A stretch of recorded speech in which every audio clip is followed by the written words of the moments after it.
Minsan talaga, hindi natin may iwasan ang humanga sa isang tao. Pero minsan, ang paghanga na yan, nauuwi sa mas malalim na pagtingin na di mo napapansing, nahulog ka na pala. At di mo na kayang takasan pa ang tadhanang bumihag sa puso mo na nagbibigay kulay na sa mundong ginagalawan mo.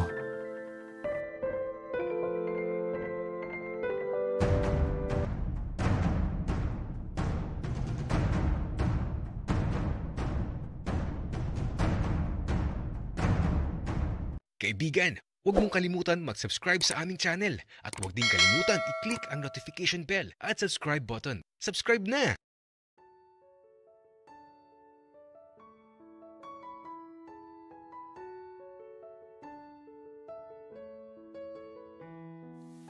Habang mahimbing ako natutulog, pumasok bigla sa panaginip ko ang lalaking nakita ko sa simbahan. Ewan ko ba kung bakit bigla na lang siyang nagpakita sa panaginip ko. Nakangiti siya mula sa panaginip ko. Di siya nagsasalita habang ako naman nakangiti lang din at di nagsasalita. Tapos habang nasa harapan kami ng altar ng simbahan, ewan ko ba, pero magulo ang panaginip ko. Ikakasal na daw kasi kami. Tapos ayun, parang napakabilis ng mga pangyayari. At bigla niya ako niyakap. Kaya lang nagulat at nagising ako sa kakaibang panaginip ko. Kasi naman, si Papa. Nagising talaga ako sa mahigpit na yakap niya. Grabe, panaginip lang pala. Pero okay na ako sa panaginip na yun. Sayang nga lang kasi nagising ako kaagad. Si Papa kasi, eto, ang higpit ng yakap sa akin.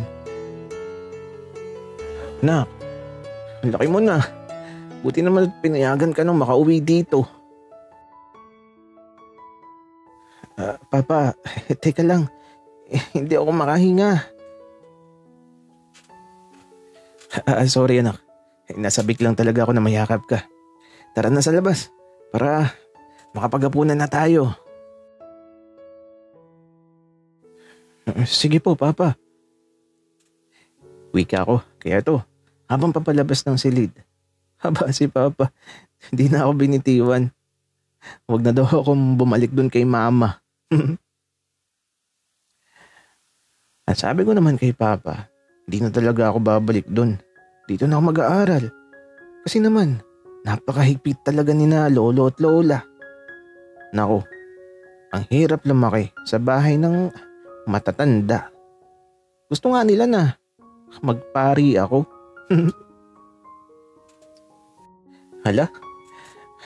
Ayoko namang magpari. Kaya nga, dito na ako mag-aaral. Kasi parang mas masaya dito. Papa, Bunso, tama na yan. Kumain na muna tayo. Mamaya na kayo maglambingan. Anak Elias, pagbigyan mo na kami at napakatagal kong hinintay na makauwi itong kapatid mo. Kumain na muna kayo ng hapunan. Mamaya na yan. Wika naman ni Kuya Elias. Kaya naman, naupo na kami sa pagkainan sa kusina. Nagdasal pa nga si Papa. At matapos makapagdasal, eto, nagsimula na kaming kumain.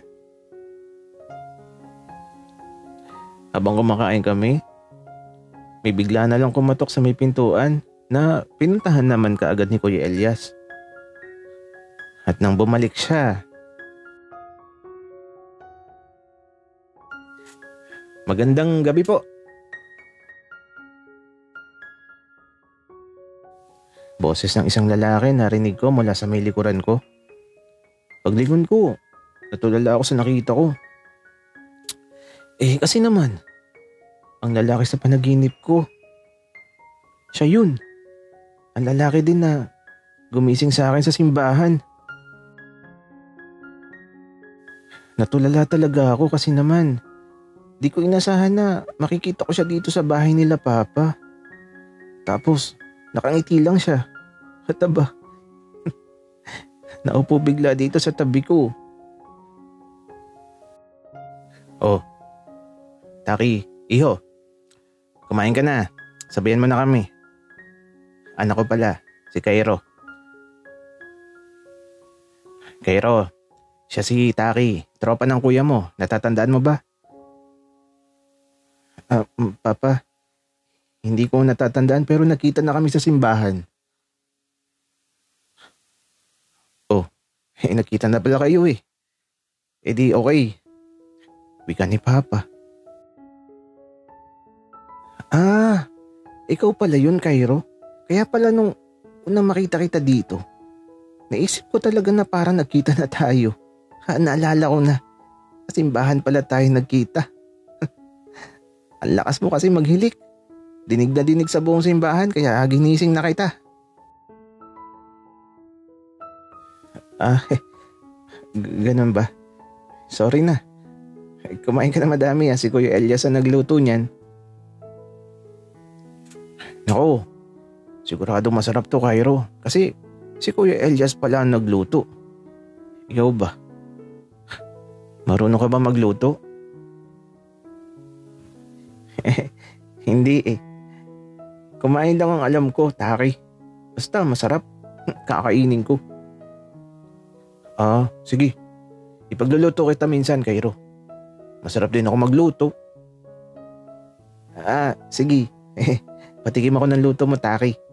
Titingnan ko kung masarap ka nga talaga magluto. Cairo, kapag natikman mo, nako, hahanap-hanapin mo. Baka nga mag-request ka ulit eh. Talaga ba, Taki? Baka mamaya di ako masarapan. Cairo, huwag mo ako subukan kasi sasarapan ko talaga para sa'yo. Dahil ayokong mapahiya. Wika ni Taki. Natatawa tuloy ako. Kaya lang si Kuya Elias, bakit kaya ganun siya tumingin?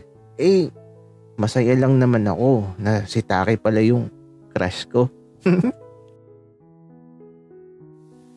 Tropa pala ni Kuya si crush. Ang saya naman. Di na ako mahihirapan pero hindi pwedeng malaman ni Kuya na crush ko si Taki. At saka, medyo napapasarap ako ng kwento kay Taki. Titigil ko muna kasi naman si Kuya. Bakit ganun siya tumingin? Parang naguguluhan. Kaya ito, tahimik lang muna ako. Kaya lang si Taki, madaldal masyado. Kinakausap pa din ako. Kaya naman, di may iwasan na. Sumagot ako sa mga tanong niya. At nang matapos makakain, masipag pala si Taki. Siya ang nagugas ng mga pinagkainan. Habang si Papa, naligo na at matutulog na daw kasi maaga daw ang alis niya bukas. Si Kuya naman, ganun din. Magkasama daw kasi sila ni Papa bukas. Kaya naiwan ako sa sala. Di pa ako inaantok eh. Tsaka, andito pa si Taki sa bahay.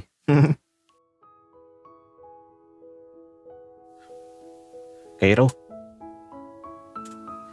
nasaan na sila?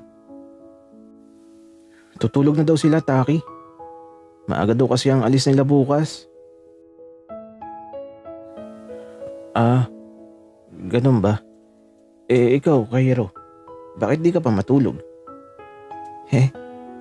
Kasi di pa ako inaantok, Taki. Natulog ako kanina pagkarating ko dito. Ganun ba? Sige, Cairo. Uwi na ako. Pakilak ng pinto at gate nyo. Taki, saglit. Dito ka muna. Pero kung antok ka na, okay lang. Kahit iwanan mo na ako. Okay lang, Cairo. Hindi pa din naman ako inaantok. Manood na lang tayo ng movie. Gusto mo? Sige, Taki. Ano gusto mo? Kahit ano. Cairo? Ikaw ba?